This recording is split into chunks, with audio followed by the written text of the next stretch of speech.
రాష్ట్ర బడ్జెట్లో అన్ని రంగాలకు పెద్ద ఎత్తున నిధులు కేటాయించమంటున్నారు మాజీ మంత్రి ఎమ్మెల్యే పితాని సత్యనారాయణ. ప్రస్తుతం ఆయన ఉన్నారు. సార్, బడ్జెట్ గురించి ఏం చెప్పాలనుకుంటున్నారు? అంకెలు గారడిగా ఉందని వైసీపీ చెప్తుంది. కోట్లాది రూపాయలు మీరు చాలా రంగాలకు కేటాయించారు. దీనిపై ఏం చెప్పారు? జగన్మోహన్ రెడ్డి గారికి చట్టసభలోకి వచ్చే ప్రశ్నించే దమ్ము ధైర్యం లేని ఒక ప్రతిపక్ష పార్టీ ఈ రాష్ట్రంలో ఉంది. విచారిస్తూ ఉన్నా. అంకెల గారడీ కాదు, నిజమైన రాష్ట్ర అభివృద్ధి ఆకాంక్షిస్తూ బడ్జెట్ ప్రవేశపెట్టాము. బడ్జెట్లో 11 నిమిషాలు కూడా కూర్చోని ఒక ప్రతిపక్ష పార్టీ హోదా ఇవ్వలేదని పారిపోతూ ఉన్నారు. పారిపోయే ప్రజా సంక్షేమ కోరేవాడు ఎప్పుడు కూడా నాకు అధికారం ఉన్నా లేకపోయినా ప్రజల తరపున ప్రశ్నించడానికి నాకుండే అవకాశాన్ని సద్వినియోగం చేసుకుంటాం. మేము చేసుకున్నాం కదా. గత ప్రభుత్వంలో 16 మంది ఉన్నా 18 మంది ఉన్నా కూడా 23 మంది నుంచి 18 మందికి వెళ్ళారు. మీరు 5 తీసుకున్నారు. అయినా కూడా 18 మంది కూడా ప్రశ్నించడానికి, వాణి వినిపించడానికి ప్రజల తరపున చట్టసభకు వచ్చాం మేము.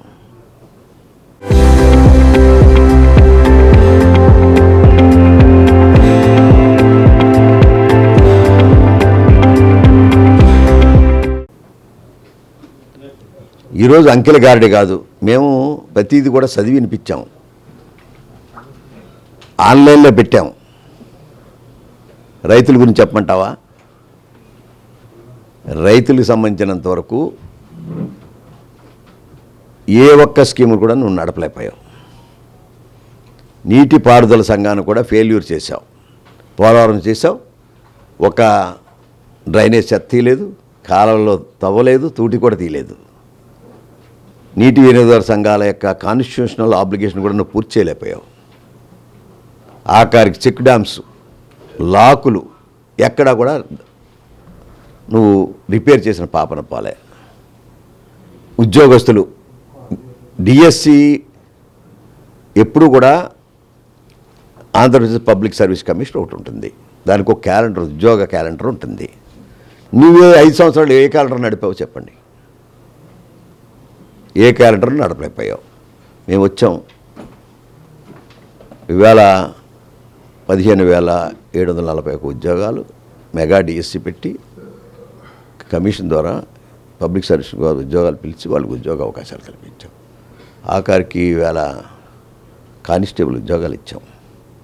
ఎప్పటికప్పుడు వేకెన్సీస్ చేస్తా ఉన్నాం. ఇవాళ ఉద్యోగస్తులను అడగండి, ఎప్పటికప్పుడు ప్రమోషన్లు కూడా ఇస్తూ ఉన్నాం. ఎప్పుడైనా ప్రమోషన్లు ఇచ్చావా?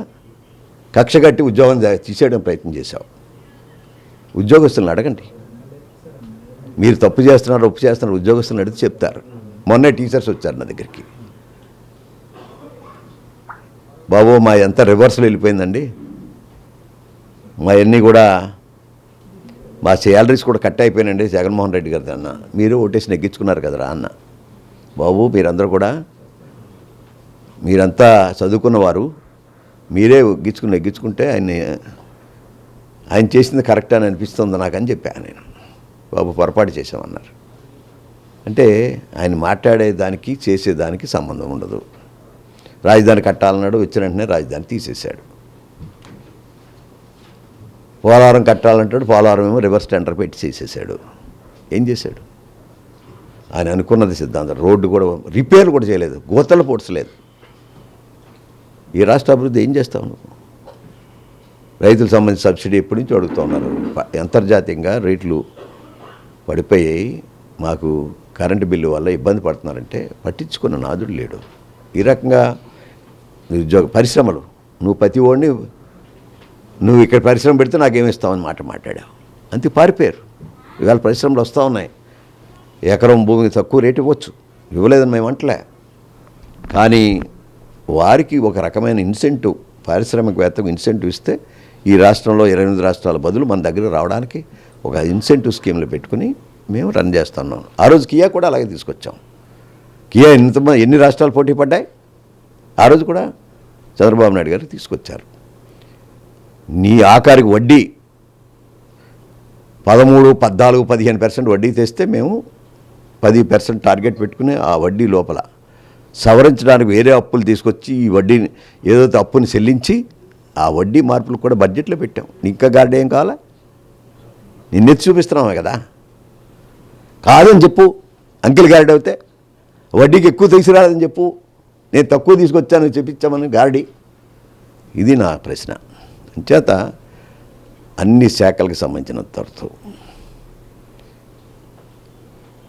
మా యొక్క ఆలోచన అంతా కూడా ప్రజా సంక్షేమం ఏదైతే ఈ కూటమి ప్రభుత్వం ఆలోచన చేస్తుందో దానికి అనుగుణంగా బడ్జెట్ పెట్టాం. రాష్ట్ర ప్రజల యొక్క ఆశీస్సులు పొందుతూ ఉన్నాం.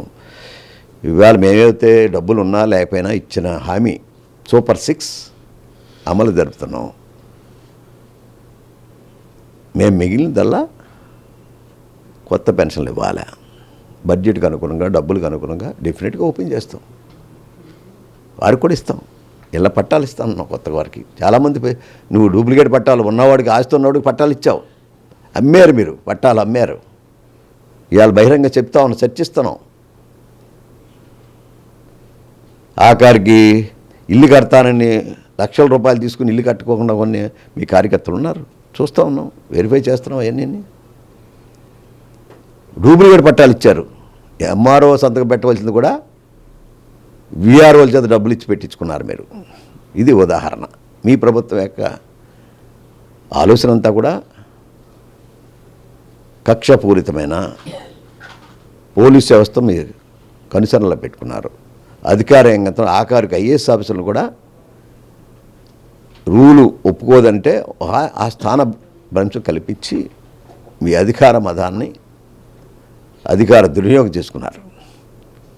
ఇది మీ అంకెల్ గారడీకి ఉదాహరణ చెప్తాను. Thank you. రాష్ట్రానికి బిల్ గేట్స్ రాకతో వరాల జల్లు కురిసే అవకాశం ఉందనుకోవచ్చు. వరహాల జల్లు కాదు ఇది. ఆయన అధికారంలో లేడు. ఆయన ఒక ఇప్పుడు సోషల్ కాన్సెప్ట్ తోటి కార్పొరేట్ సోషల్ రాజ్యం ప్రజాహితంగా కోరి ఆయన ఒక సంస్థను పెట్టాడు. బిల్ గేట్ సంస్థ, ఫౌండేషన్ సంస్థ. ఆ ఫౌండేషన్ ద్వారా ఆయనకుండే టెక్నాలజీని అందించడం కానీ ఆ రాష్ట్రానికి ప్రత్యేకంగా ఆయన చర్చిస్తున్న అంశం ఏంటంటే వ్యవసాయదారుడికి లాభసాటిగా ఏం చేయగలం టెక్నాలజీ ద్వారా. నాకున్న సమాచారంలో దానికి సహకారం ఇస్తారు డెఫినెట్గా. ఏఐ టెక్నాలజీ ద్వారా మేము క్వాంటం పెడతా ఉన్నాం. క్వాంటం ఇవాళ అడ్వాన్స్ టెక్నాలజీ. ఇంకేదంటే ఇవన్నీ కూడా అడ్వాన్స్ టెక్నాలజీగా చంద్రబాబు నాయుడు గారు ఇప్పుడు కూడా కొంత దానికి ఎక్కడన్నా సమాచారం వస్తే దాని మీద చర్చించుకుని దాంట్లో లోతుపాతులు కనుక్కొని దాన్ని అడ్వాన్స్ చేసి రాష్ట్ర ప్రజలు కానీ దేశ ప్రజలు కానీ. ఆ రోజు ఐటీ గురించి మాట్లాడిన ఒకే ఒక్క ముఖ్యమంత్రి ఎవరంటే చంద్రబాబు నాయుడు గారు. మేము అప్పుడు కాంగ్రెస్ పార్టీలో ఉన్నాం. అందరూ కూడా నేను ట్రైన్ మీద వెళ్ళాను. అప్పటికి ఫ్లైట్లు కూడా లేవు. ఢిల్లీ వెళ్ళాలంటే ఒక ఫ్లైట్ ఉండేది, పొద్దున ఒకటి సాయంత్రం ఒకటి. ఆ టైంలో వెళ్తుంటే చంద్రబాబు నాయుడు గారు మీ ముఖ్యమంత్రి చాలా బాగున్నారని చెప్పారు. ఐటీ గురించి నాకు అంతమంత మాత్రం తెలుసు. వాళ్ళు అప్రిషియేట్ చేస్తుంటే మా ముఖ్యమంత్రి బాగా చేస్తున్నాడు అనుకున్నా. మేము కాంగ్రెస్ పార్టీలో ఉన్నా కూడా. అంచేత ఎప్పుడు కూడా అడ్వాన్స్ థింక్ చేస్తున్న చంద్రబాబు నాయుడు గారు ఇవాళ పవన్ కళ్యాణ్ గారు జోడయ్యారు. వారిద్దరూ కలిసి చాలామంది చెప్తూ ఉంటారు ప్రతిపక్ష పార్టీగా ఇప్పుడు ఇద్దరికి తగు ఎప్పుడు వద్దని ఆలోచిస్తూ ఉన్నారు. ఎవరికి? పవన్ కళ్యాణ్కి, చంద్రబాబు నాయుడు గారికి తగు పెట్టడానికి రాత్రి ఎక్కడో చోట కాపు గడ్డ వాడుతూ ఉన్నారు. ఆఖరి ముద్రగడ్డని కూడా పెట్టారు. ముద్రగడ్డకి ఏమో రెడ్డి గారు పెట్టేసుకున్నాడు పాపం. ఆయన ఏమో కాపాల్లో రెడ్డి అయిపోయాడు ఇప్పుడు మీ దెబ్బకి, జగన్మోహన్ రెడ్డి గారి దెబ్బకి. ఇటువంటి అరాచక రాజకీయాలు కులాల రెచ్చగొట్టి పబ్బం గడుపుకోవాలని చేస్తుంటే ఇవాళ రాంబాబు గారి ఇష్యూ అదే. తప్పో రైటో జరిగింది అక్కడ. ఆయన వ్యక్తిగతంగా దోషం చేయడం, వాళ్ళ కార్యకర్తలు రెచ్చిపోవడం, ఇంటికి వెళ్ళడం అనేది నేను కూడా ఇప్పుడు కూడా తప్పు అంటాను. ఎవరింటికి వెళ్ళినా ఆ రోజు మీరు వెళ్ళినప్పుడు మీరు ప్రశ్నించలేదు.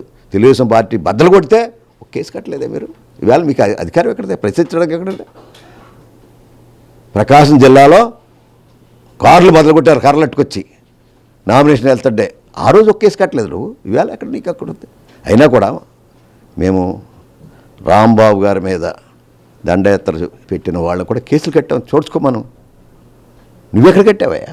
మాకు ప్రజాహితమైన ప్రతిపక్షమా అధికార పక్షమా పక్కన పెట్టి శాంతిని కాపాడవలసిన ఈ ప్రభుత్వాలు ప్రజల యొక్క ఇబ్బందిని ఇప్పుడు పడకుండా చేయాలనే ఆలోచనతోటి ఇవాళ కూటమి ప్రభుత్వం పనిచేస్తుంది. అభినందనలు. Thank you.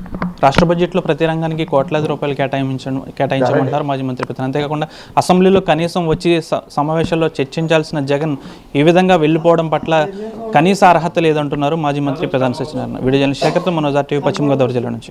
Local to global news at your finger tips. మీ చేతిలో ఒక ఆయుధం. డౌన్లోడ్ రా TV app. Media legend Ravi Prakash is back.